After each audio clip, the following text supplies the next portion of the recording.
Olá, amigos e amigas que nos seguem no programa Weltanschauung. Nós vamos um pouquinho além no podcast de hoje da sequência de clássicos. Os 10 clássicos que nós apresentamos, eles culminaram com a conversa, com a discussão sobre a ascensão e queda do Terceiro Reich. Mas nós julgamos oportuno explorar um pouco mais essa questão da Segunda Guerra Mundial,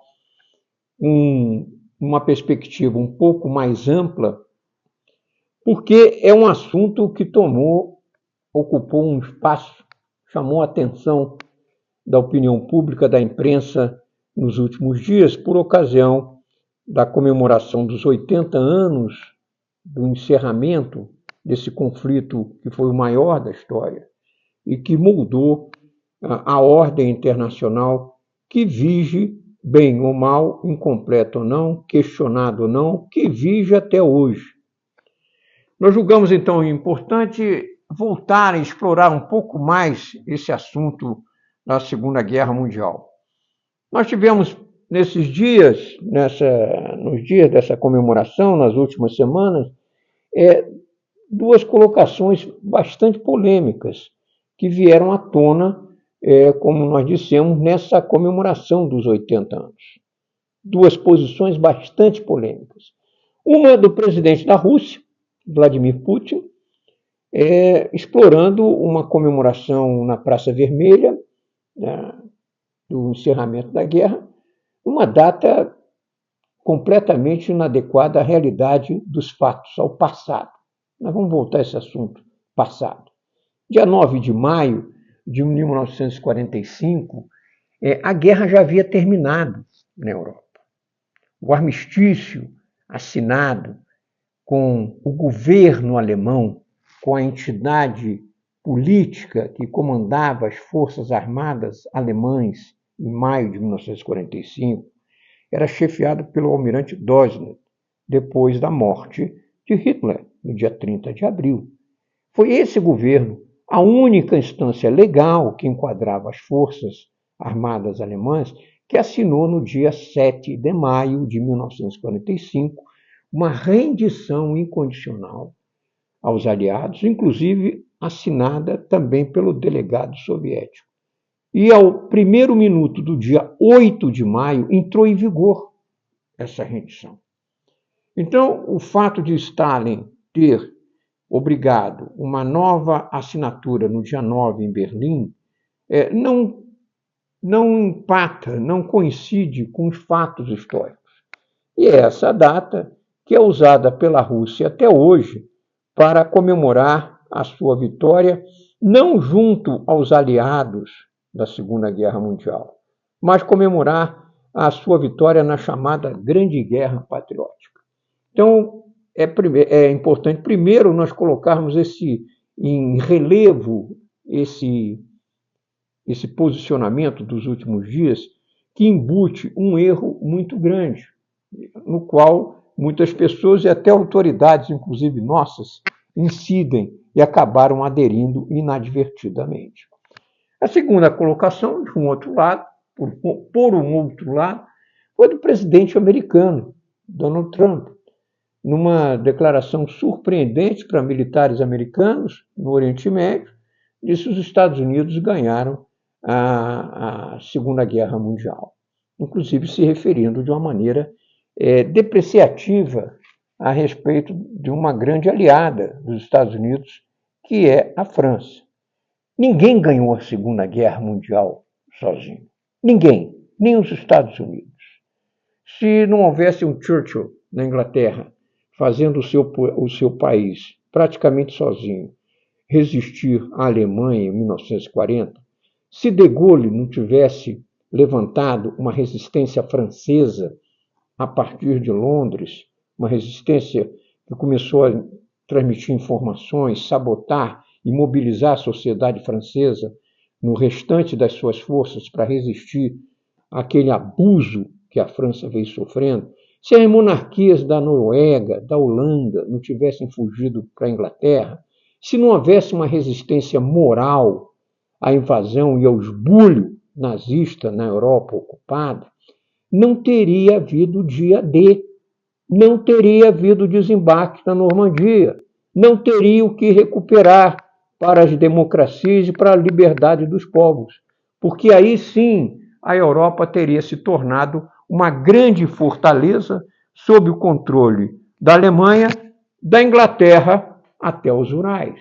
E quando falamos em Urais, nem a União Soviética ganhou a guerra, mesmo no fronte oriental, sozinha. Se não houvesse a transferência de milhões de peças de roupa, de itens, de ferramentas, de munições, milhares de carros de combate, de caças, de aviões, viajando através da perigosíssima rota do Atlântico Norte, desfilando em frente à Noruega, ocupada pelos nazistas, em comboios mortíferos, no qual pereceram milhares de marinheiros aliados, para chegar até Murmansk e abastecer a União Soviética na resistência contra a Alemanha nazista, e uma outra perna em fluxo constante a partir dos Estados Unidos pelo Alasca, também alimentando a União Soviética com aeronaves, com equipamentos americanos, a União Soviética não teria tido tempo, meios para retardar, para resistir à invasão alemã muito bem sucedida, que chegou às portas de Moscou. Ela não teria tido tempo para resistir e transferir a sua indústria para o outro lado dos Urais. Em suma, nem os Estados Unidos, nem a União Soviética venceram a Segunda Guerra sozinhos. A Segunda Guerra Mundial foi vencida, houve a vitória sobre a Alemanha nazista, a Itália desabou antes e finalmente contra o Japão, porque houve uma colossal, uma monumental aliança, antes de tudo, de ideias, de espírito, de recusa a se submeter à ditadura que foi aquilo que Hitler, na prática, impôs a milhões de pessoas na Europa. Nós estamos esquecendo, nos dias de hoje, o que foi a Segunda Guerra Mundial. Esses dois episódios de países ocidentais, inclusive o nosso, a correr em Moscou, para comemorar o Dia da Vitória, numa data que não tem nada a ver com a participação do Brasil, inclusive, na Segunda Guerra Mundial, e o presidente americano, o líder da democracia, farol da democracia no mundo, menosprezar dessa forma uma aliada de primeira hora, que foi a França, e da qual também os Estados Unidos foram aliados na primeira hora, denota um esquecimento generalizado que a nossa sociedade, as sociedades no Ocidente estão vivendo. E perigoso, porque quando nós falamos em termos de história, a história, ela começa com a definição, me permitam um pouco fazer uma pequena digressão sobre uma questão filosófica da história, sobre o que é importante e o que é significativo. A história ela trabalha com diversas ferramentas, causalidade, contrafactualidade. Eu quero testar se é algo importante, então tira aquele episódio daquela maneira, ou pelo menos o resultado dele. Vamos fazer um teste aqui de sequências, de causalidade, de ligações e de reflexos. Ele é importante ou não? São técnicas, são operações mentais que o historiador realiza. E ao nós trabalharmos com importância, um determinado fato, um determinado acontecimento, ele é importante pelos resultados que ele produz, pelas modificações, as mudanças que ele provoca naquele momento, naquela conjuntura. E o significado são aqueles fatos que vão se desenvolver depois, mas são enxergados, são percebidos no momento em que eles se dão. Um fato pode ser muito importante naquele momento e ter um significado maior. E, às vezes, um fato não tão importante tem um significado muito grande, em função dos desdobramentos que ele vai provocar. Antes de terminar a Segunda Guerra Mundial, a parte do mundo que pensava, a parte do mundo que resistia ao totalitarismo nazista, ela começou a pensar no que deveria ser um pós-Segunda Guerra Mundial. E esse desenho começou a ser traçado naqueles anos finais da Segunda Guerra Mundial. A Segunda Guerra Mundial, depois de encerrada, modificou muita coisa no mundo. Nós não estamos falando aqui, nós nos valemos de uma declaração do presidente americano, de um posicionamento do presidente russo, de alguns equívocos de outras autoridades, mas o que nós queremos comentar aqui é sobre o esquecimento de coisas muito mais graves. Duas, o que levou à Segunda Guerra Mundial. Segundo, o que foi tentado fazer após a Segunda Guerra Mundial, para que ela não se repetisse. E as duas coisas estão sendo esquecidas. Primeira coisa que está sendo esquecida, que a Segunda Guerra Mundial foi antecedida de uma guerra econômica, de todos contra todos, de todos os países contra todos. Uma guerra provocada, inclusive, por seguidas intervenções estatais na economia dos países que estavam em crise pela crise da Bolsa de 29. E o único país em que as coisas mais ou menos foram corrigidas foi a Alemanha nazista, com intervenção maciça na economia. A Segunda Guerra Mundial foi antecedida dessa forma. Tem causas profundas que vêm desde o século XVI e tem uma grande falência moral. A moral não pode, o aspecto moral não pode ser retirado das relações internacionais e da história. Não existe justiça sem moral. E sem justiça não existe potência, partido, política, país, império que se sustente. Está ensinado desde os gregos, da Guerra do Peloponeso, no terrível diálogo dos Mélios. Quem pratica aquilo com outra nação não subsiste como Estado. O aspecto moral, que é menosprezado e tratado como se fosse um idealismo inócuo, não pode ser retirado das relações internacionais. Então, esse é o primeiro aspecto que nós gostaríamos de lembrar. O apaziguamento de Hitler, que não funcionou, o famoso appeasement de Chamberlain, é objeto de filmes, até hoje, de bons filmes, ele denota uma falência moral que custou caro ao Ocidente depois da guerra, inclusive com a rejeição pela opção da sociedade da Tchecoslováquia em permanecer do lado da União Soviética. Porque eles não esqueceram o que o Ocidente fez com eles em 1938. É assim que as coisas pioram. Muito bem, mas vamos agora falar do pós-Segunda Guerra Mundial. No pós-Segunda Guerra Mundial, houve a construção de uma nova arquitetura política e econômica que evitasse aqueles erros que levassem à guerra. Quando nós falamos em questão de multilateralismo, né, que é muito festejado, foi muito festejado até alguns anos atrás, nós não podemos nos esquecer que antes do multilateralismo, houve a emersão de ideias, brotou daquele desastre da Segunda Guerra Mundial, ideias muito fortes. Primeiro, de defesa coletiva. Um ataque a um grupo de países, a uma região, seria um ataque a todos. Isso desarmou os espíritos dentro da Europa. Isso criou uma barreira contra os fora da lei internacionais, que queriam impor, respeitando o direito dos povos, impor a sua vontade ao mundo inteiro. É de estarrecedor. Nós estamos hoje ouvindo que os Estados Unidos estão retirando suas contribuições à OEA, a Organização dos Estados Americanos. É estarrecedor. Com a diluição da OEA, se dilui também, vai por água abaixo o conceito de defesa coletiva do hemisfério, do contrato, da cláusula democrática da OEA e uma série de coisas. Por que isso está acontecendo? Porque nós passamos as últimas décadas com muita gente querendo, por uma razão ou outra, nos extremos ideológicos, querendo desmontar essa arquitetura. E vem aquela célebre advertência. Cuidado com o que você deseja que acontece, que é o que está acontecendo. Para pânico de muita gente, que inclusive inadvertidamente praticou não só anti-americanismo, mas um anti-ocidentalismo, um anti-tudo. Né? Nada estava bom, nada funcionava.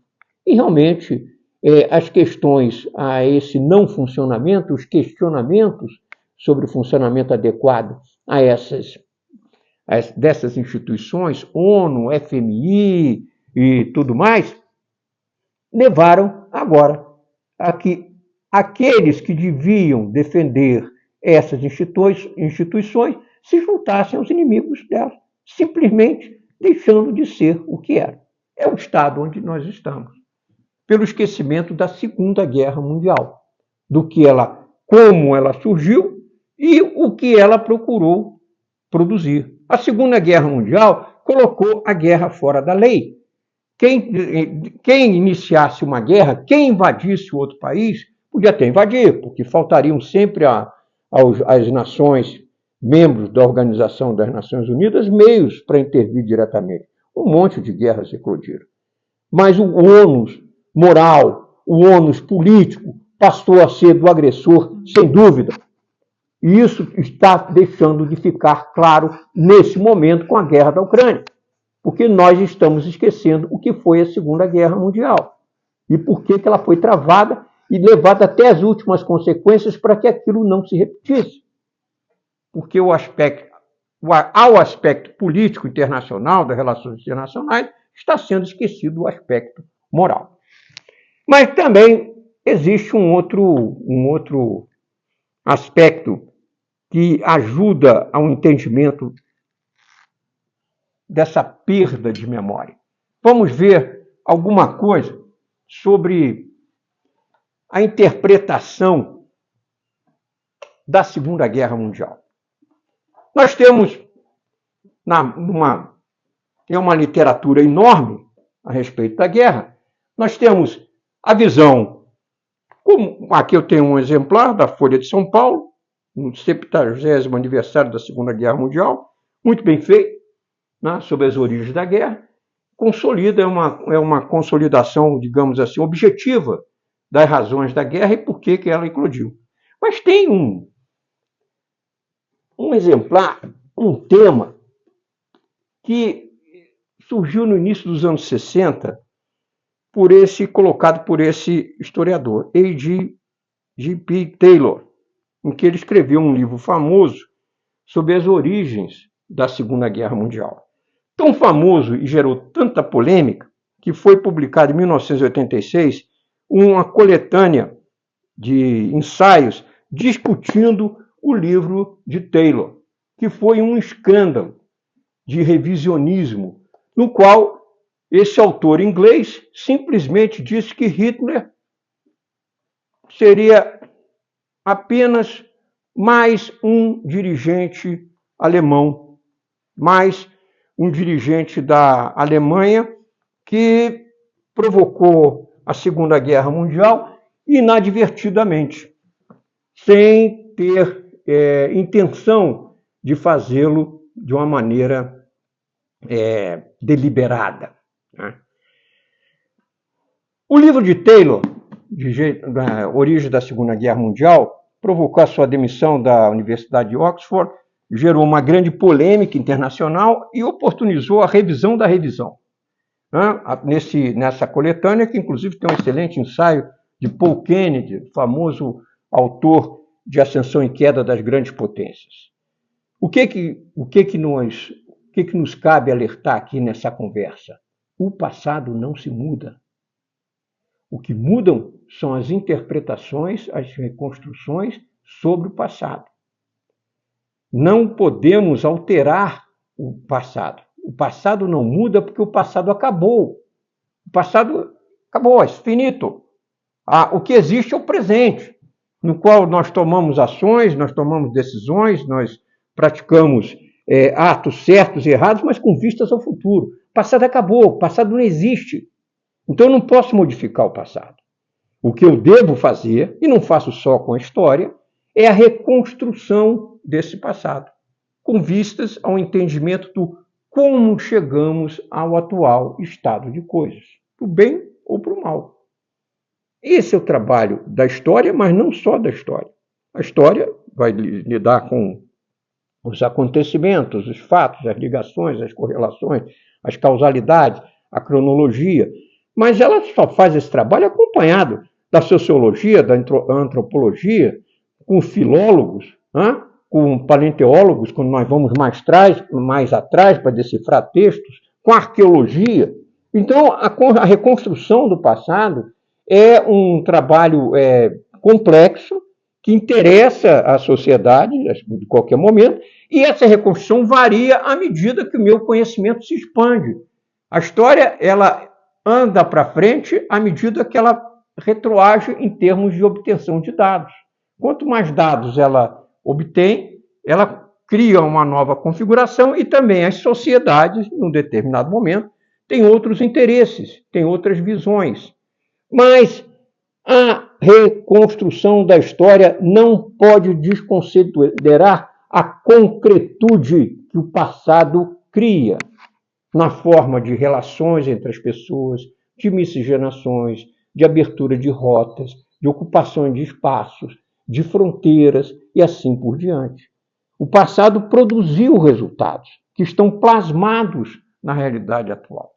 Um revisionismo sem peias, de qualquer maneira, sem qualidade, sem responsabilidade nas fontes, ele tende, sim, a desrespeitar essa concretude, a não levar em condições esses resultados efetivos que foram criados no passado e que precisam ser estudados como uma sequência para explicar o nosso presente. É isso que está faltando nesse momento. E nós estamos aqui nos valendo dessa certa comoção que provocou o 80º aniversário da Segunda Guerra Mundial para alertar sobre a dimensão do conflito, a importância das ações que foram desenvolvidas, das decisões que foram tomadas naquele momento e o significado de muitas decisões daquele final de guerra que levaram à construção da arquitetura internacional que garantiu paz ao mundo nos últimos 80 anos. Esse é o recado que nós gostaríamos, a mensagem que nós gostaríamos de transmitir, complementando a apresentação da obra de Schirra, no último episódio, Ascensão e Queda do Terceiro Reich. Os nossos votos são de que a nossa contemporaneidade não se esqueça do que foi a Segunda Guerra Mundial. Por que ela se desencadeou e o que se procurou fazer ao longo da história, inclusive pelo nosso país, que teve um papel relevante na construção e na manutenção da paz no nosso entorno. Um país que emergiu vitorioso, moralmente e historicamente. Fica, então, a nossa mensagem de apelo à preservação da história, na sua finalidade, nas suas grandes linhas, no seu propósito, na sua função social, que também é o objetivo do nosso programa aqui. Apresentar isso da maneira mais agradável e eficaz possível. Até o próximo episódio.